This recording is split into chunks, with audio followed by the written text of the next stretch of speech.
بسم اللہ الرحمن الرحیم۔ السلام علیکم ناظرین، آج میں آپ کے لیے انتہائی دلچسپ، خوفناک اور سنسنی خیز کہانی لے کر آئی ہوں۔ لیکن کہانی شروع کرنے سے پہلے آپ سے گزارش ہے کہ اگر آپ ہمارے چینل پر نئے ہیں تو ہمارے چینل کو ضرور سبسکرائب کیجیے تاکہ آپ کو ہماری ویڈیو سب سے پہلے ملیں۔ مہندی کی رات آئی، مہندی کی رات دیکھے کوئی کسی دلہن کے ہاتھ، گانے کی آواز کان پھاڑ رہی تھی، کسی کی آواز سنائی نہیں دے رہی تھی۔ پھر ایک اچانک صفت بی بی کے چلانے کی آواز آئی، ارے ہولے ہو گئے ہو سب کے سب، کسی بات کا ہوش ہی نہیں، بس گانے میں مگن ہے۔ تو سب ایک دوسرے کو دیکھ کر ہنسنے لگے۔ سوری صفت بی، مہوش نے صفت بی کے گلے میں پیچھے سے باہیں ڈال کر کہا تو ان کا غصہ جھاگ کی طرح بیٹھ گیا۔ وہ سب بس میں بیٹھے باراتی تھے اور بارات پرویز صاحب کے بیٹے فہد کی تھی جو کہ لاہور جا رہی تھی۔ سفر جاری تھا اور سب کی شرارتیں بھی۔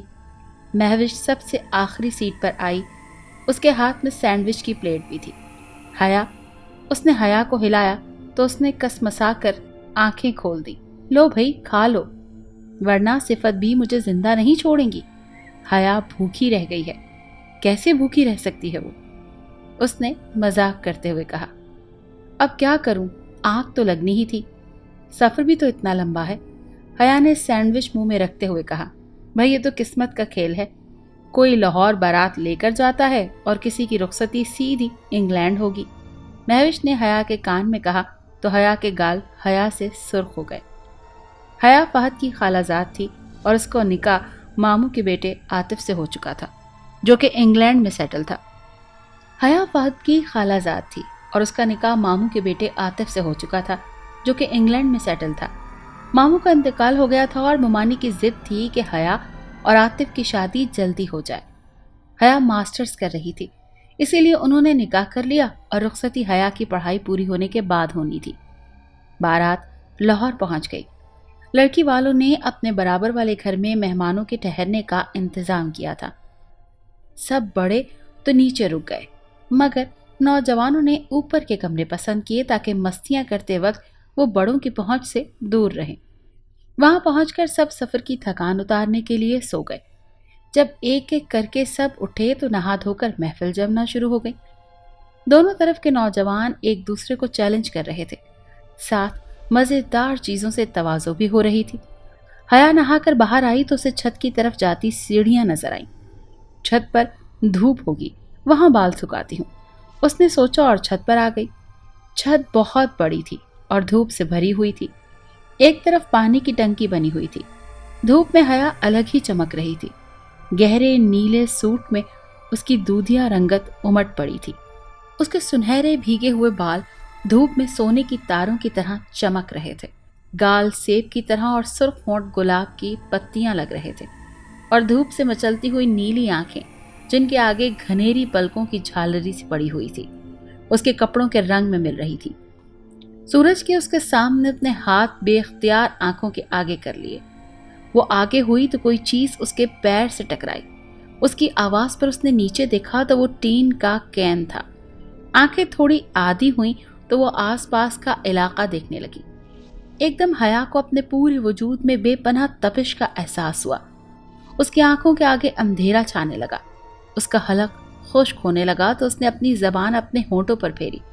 اسے بہت گھبراہٹ ہو رہی تھی۔ بڑی مشکل سے وہ نیچے آئی اور کمرے میں آ کر بستر پر لیٹ کر گہرے گہرے سانس لینے لگی۔ وہ سائے کی تلاش میں ادھر آیا تھا اور ٹنکی کے نیچے سائے میں بیٹھا تھا، آنکھیں بند کیے اونگ رہا تھا۔ کھڑکھڑانے کی آواز نے اس کی نیند میں خلل ڈال دیا تھا۔ اس نے آہستہ سے اپنی گہری سبز آنکھوں کو کھولا تو پھر اس کو ایک سحر طاری ہو گیا۔ وہ ٹکٹکی باندھے اسی جانب دیکھ رہا تھا اور دیکھتے ہی دیکھتے اس کی نظر نیچے جاتی سیڑھیوں پر ٹھہر گئی۔ وہ اٹھا اور آہستہ آہستہ سیڑھیوں سے نیچے آیا۔ کمرے کے دروازے پر آگے کے دونوں پیر جمائے دیکھتا ہی رہا۔ شام ہوتے ہی مہندی کی تقریب شروع ہو گئی۔ حیا پوری تقریب میں ہر ایک کی نگاہوں کا مرکز بنی رہی۔ کئی خواتین نے اس کے رشتے کی خواہش ظاہر کی مگر حیا تو پہلے ہی سے کسی اور کی ہو چکی تھی۔ ہلکے سبز رنگ کے کپڑوں میں حیا پری لگ رہی تھی۔ نوجوانوں نے مہندی کی تقریب میں خوب انجوائے کیا۔ گانوں کا مقابلہ کافی دیر جاری رہا مگر آخر میں جیت حیا والوں کی ہوئی۔ حیا بچوں کی طرح خوش ہو رہی تھی۔ واہ! خاموشی سے آ کر ایک کونے میں وہ بیٹھ گیا اور ٹکٹکی باندھے اس کی جانب دیکھنے لگا۔ تقریب ختم ہونے کے بعد بھی کسی کا جوش ٹھنڈا نہیں ہوا اور سب نے رت چکا کر کے گھر سر پر اٹھائے رکھا۔ بڑی خواتین کی محفل ایک جگہ، مرد حضرات کی گفتگو اپنی جگہ اور نوجوانوں کی تو بات ہی کچھ اور تھی۔ صبح ہونے سے کچھ پہلے بڑوں نے زبردستی شور شرابہ بند کروایا کیونکہ اگلے دن شادی تھی۔ شادی میں حیا نے چوڑی دار پاجامے کے ساتھ کلیوں کا گھیردار فراک پہنا تھا۔ لباس پہن کر وہ اپنے بالوں کی چوٹی بنانے آئی تھی۔ جیسے ہی اس نے کنگا اٹھایا، ایک زوردار ہوا کا جھونکا اندر آیا اور اس کے سارے بال بکھر گئے۔ اس نے مڑ کر دیکھا مگر وہاں تو کوئی بھی نہیں تھا۔ اس نے بال سمیٹ کر دوبارہ باندھنے چاہے تو سارے بال پھر خود بخود بکھر گئے۔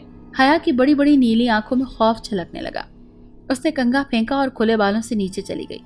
کھلے بالوں میں وہ زیادہ حسین لگ رہی تھی۔ شادی ہو گئی۔ دلہن کو رخصت کر کے اس کے گھر لے جایا گیا جہاں لڑکے والے ٹھہرے تھے۔ بڑے تو آرام کرنے چلے گئے مگر لڑکیاں پھر جاگنے کا شور کرنے لگی۔ ارے لڑکیوں، کتنے گانے گاؤ گی؟ دل نہیں بھرتا تم لوگوں کا؟ حیا کی امی بولی۔ مہوش بولی، خالہ جان بس آج رات ہے ہمارے پاس، کل تو روانگی ہے۔ وہ مسکراتے ہوئے بولی، ٹھیک ہے مگر زیادہ شور نہیں کرنا، آرام کرنے دو، بڑوں کو اتنا لمبا سفر طے کرنا ہے کل۔ لڑکیوں نے ڈھول لے کر چھت پر چلی گئیں۔ چل بھئی حیا، شروع ہو جا۔ حیا تو تیار ہی تھی، جھٹ سے ڈھول پر چہکنے لگی۔ وہ ایک کونے میں بیٹھا اپنی سبز آنکھوں سے حیا کو ٹکٹکی باندھے دیکھ رہا تھا۔ حیا کے گھورے ہاتھوں میں گہری سرخ مہندی اور ان ہاتھوں کی تھاپ مسلسل ڈھولک پر پڑ رہی تھی۔ مسلسل گانے اور ہنسنے سے حیا کے گال دمک رہے تھے۔ اس کا چہرہ گلاب کی طرح سرخ ہو رہا تھا۔ سارے جہاں کا حسن حیا میں سمٹ آیا تھا۔ حیا کو ایک دم ایک انجانی سی بے چینی ہونی شروع ہوئی۔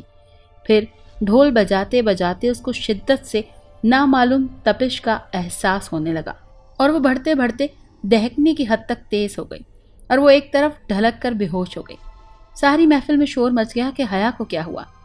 صفت بھی، خالہ اور حیا کی امی دوسری خواتین کے ساتھ دوڑ کر اوپر آئیں۔ صفت بھی نے حیا کو چھوا تو انگارے کی طرح دہک رہی تھی اور رنگت تپی تپی سی لگ رہی تھی۔ یا اللہ میری بچی، حیا کی امی گھبرا کر بولی۔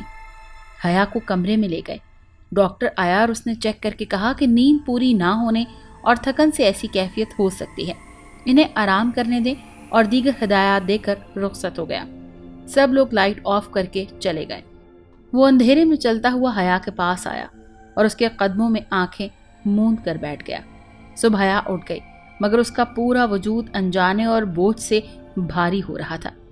گاڑی میں آخری سیٹ پر حیا کے لیے بستر سا بنا کر لگا دیا گیا۔ لیٹ کر حیا نے آنکھیں بند کر لی۔ سب بیٹھ گئے مگر گاڑی سٹارٹ نہیں ہوئی۔ ایک دفعہ، دوسری دفعہ، 4-5 دفعہ، مگر وہ سٹارٹ ہی نہ ہوئی۔ سب لوگ نیچے اتر آئے اور آپس میں بات کرنے لگے۔ لگتا ہے آج روانگی ممکن نہیں۔ چلیں ملکہ عالیہ، گاڑی سٹارٹ نہیں ہو رہی، آج شاید نہیں جا سکیں گے ہم لوگ، مہوش نے حیا سے کہا۔ وہ ایک ایک سیٹ کے نیچے سے چلتا ہوا حیا کی سیٹ کے نیچے آ کر بیٹھ گیا اور اس کی طرف سوالیہ نظروں سے دیکھنے لگا۔ نہیں، مجھے نہیں اترنا، مجھے تو آج ہی گھر جانا ہے، حیا نے ضد کرتے ہوئے مہوش کو جواب دیا۔ حیا کا یہ کہنا تھا کہ گاڑی ایک دم سٹارٹ ہو گئی۔ سب جلدی جلدی گاڑی میں سوار ہو گئے اور گاڑی روانہ ہو گئی۔ حیا نے آنکھیں بند کر لی۔ وہ بھی اپنی آنکھیں موند کر بیٹھ گیا۔ گانے کی تیز آواز سے حیا کی آنکھ ایک جھٹکے سے کھل گئی۔ آواز ہتھوڑے کی طرح اس کے سر پر لگ رہی تھی۔ اس نے مہوش سے کہلوایا کہ آواز ہلکی کر لو، مگر لڑکے کہاں سننے والے تھے۔ وہ سیٹ کے نیچے سے حیا کی آواز پر نکلا۔ حیا اس کی نظروں کے سامنے تھی۔ حیا نے گانوں کی آواز سے بچنے کے لیے دونوں ہاتھ اپنے کانوں پر رکھے ہوئے تھے۔ اس کے چہرے پر تکلیف کے آثار نمودار تھے۔ اسے بھی خود تکلیف کا احساس ہونے لگا اور ایک دم گانے بند ہو گئے۔ لڑکوں نے بار بار پلیئر کو چیک کیا مگر گانے دوبارہ پلے ہی نہ ہوئے۔ مہوش نے جھٹ سے کہا، لگ گئی بھائی، حیا کی بد دعا لگ گئی تم لوگوں کو اور سب زوروں سے ہنسنے لگے۔ حیا کے چہرے پر مسکراہٹ آئی تو اس کے گال سرخ ہو گئے۔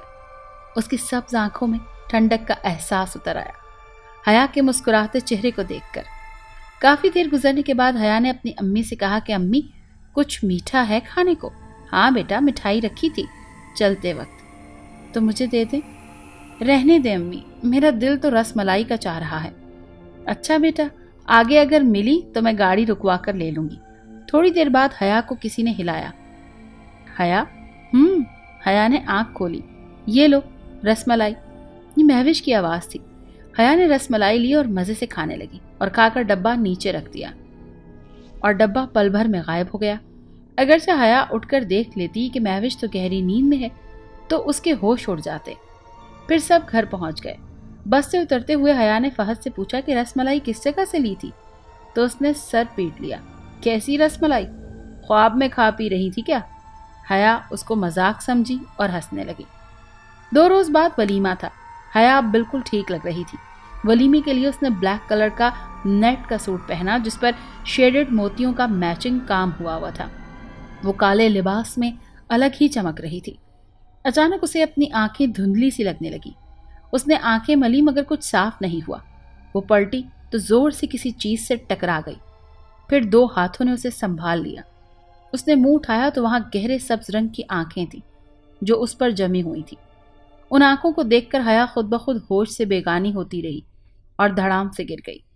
اسے یہ بھی پتہ نہیں چلا کہ اسے کسی نے تھام لیا اور وہ فضا میں تیرتی ہوئی آئی اور بستر پر لیٹ گئی۔ صفت بھی حیا کو بلانے آئی تو وہ بے ہوش تھی۔ انہوں نے پانی کے چھینٹے مار کر اس کو جگایا۔ حیا نے خوف سے ادھر ادھر دیکھا اور بے اختیار صفت بھی سے لپٹ گئی۔ یہاں کوئی تھا صفت بھی۔ کون بیٹا؟ انہوں نے پیار سے اسے سنبھالا۔ اس کی آنکھیں سبز رنگ کی تھیں۔ حیا نے بتایا۔ بیٹا خواب ہوگا تمہارا، انہوں نے اس کو کہا۔ حیا تقریب میں بس تھوڑی دیر کے لیے گئی۔ تقریب ختم ہو گئی تو حیا کے گھر والے اپنے گھر چلے گئے۔ دن گزرتے رہے۔ حیا کو اکثر عجیب سا محسوس ہوتا جیسے وہ کسی کی نظروں کا مسلسل محور بنی ہوئی ہے، مگر وہاں کوئی بھی نہیں ہوتا۔ کبھی آدھی رات کو اسے ایک سایہ سا اپنے اوپر محسوس ہوتا، مگر لائٹ جلانے پر کچھ بھی نہیں ہوتا۔ ایک روز اسے اپنے تکیے کے نیچے موتی کی کلیاں ملی۔ اس نے سب سے معلوم کیا مگر کسی کو وہ کلیاں نظر ہی نہیں آئیں۔ کبھی کبھی جب وہ اپنے کمرے میں آتی تو اس کی پسند کی مٹھائی موجود ہوتی۔ وہ اسے گھر والوں کا سرپرائز سمجھتی۔ کسی سے وہ اس لیے نہیں کہتی کہ گھر والے اس کا مذاق اڑائیں گے۔ حیا نے کلاسز جوائن کر لی۔ ویسے ہی شادی کی وجہ سے اس کے کافی لیکچرز مس ہو گئے تھے۔ حیا گاڑی سے اتر کر سہیلیوں کے پاس آئی تو اس کی سہیلی بولی، کیوں بھائی، اب تمہارے پالتو بھی تمہارے ساتھ کلاسز لیں گے؟ کیا مطلب؟ حیا نے حیرانی سے پوچھا۔ ابھی تو گاڑی سے تمہارے ساتھ ایک سیاہ بلہ اترا ہے۔ تمہارے ساتھ ساتھ چل رہا تھا، سہیلی نے کہا اور نیچے ادھر ادھر دیکھنے لگی۔ میرا تو کوئی پالتو بلہ ہے ہی نہیں، حیا نے سادگی سے کہا تو وہ لڑکی حیران رہ گئی۔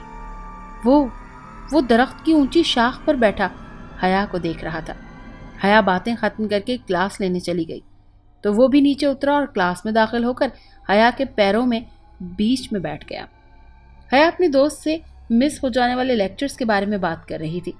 دونوں کو پتہ ہی نہیں چلا کہ کب پروفیسر صاحب ان کے سر پر آ کر کھڑے ہو گئے۔ آپ لوگ ایسا کریں، کسی اور جگہ آرام سے بیٹھ کر باتیں کریں جہاں پڑھائی آپ لوگوں کو ڈسٹرب نہ کرے۔ اور حیا، اتنے دن بعد آنے کے بعد بھی آپ کا دھیان پڑھائی کی طرف نہیں ہے؟ سر وہ shut up and both of you out of my class, okay? Professor نے غصے سے کہا۔ حیا اور اس کی دوست کلاس سے باہر نکل گئی۔ حیا کا چہرہ شرمندگی سے جھکا ہوا تھا۔ اس کی نظر حیا کے چہرے پر جمی ہوئی تھی۔ وہ اپنی جگہ سے اٹھا اور کلاس سے باہر نکل گیا۔ لیکچر ختم ہوا تو پروفیسر صاحب کلاس سے نکل کر نیچے جانے کے لیے بڑھنے لگے۔ ایک کتاب ان کے ہاتھ سے پھسل کر نیچے گری اور وہ اسے اٹھا کر سیدھے ہوئے تو انہیں ایک دم زور سے دھکا لگا اور وہ لڑکتے ہوئے نیچے چلے جاتے گئے اور آخری سیڑھی ختم ہونے پر فرش پر رک گئے۔ اسٹوڈنٹس دوڑ کر ان کے پاس آئے۔ وہ بے سود پڑے ہوئے تھے۔ سب شور مچ گیا۔ وہ ایک طرف کھڑا اپنی سرخ زبان ہونٹوں پر پھیرنے لگا۔ حیا لائبریری میں بیٹھی نوٹس لکھ رہی تھی۔ اسے آج یہ سارے نوٹس کاپی کرنے تھے، پرسوں انہوں نے چیک ہونا تھا۔ حیا نے گھر میں داخل ہو کر اپنی امی کو آواز دی، امی جلدی سے مجھے کھانا دے دیں، پھر مجھے بہت سارے نوٹس بنانے ہیں۔ ارے بھائی، کیا ٹرین چھوٹی جا رہی ہے؟ آرام سے کھانا کھاؤ، جب فریش ہو جاؤ تو کام کرنا، امی نے جواب دیا۔ تھوڑی دیر بعد حیا نہانے چلی گئی اور باہر آ کر بال خشک کرے بغیر ہی تولیہ لپیٹے ہوئے بیڈ پر بیٹھ گئی۔ اس کا بیگ اس کے برابر میں رکھا ہوا تھا۔ آج تو بس کام ہی کام کرنا ہے، اس نے خود سے کہا اور نوٹس لکھنے لگی۔ لکھتے لکھتے جانے کب اسے ایک جھونکا آیا۔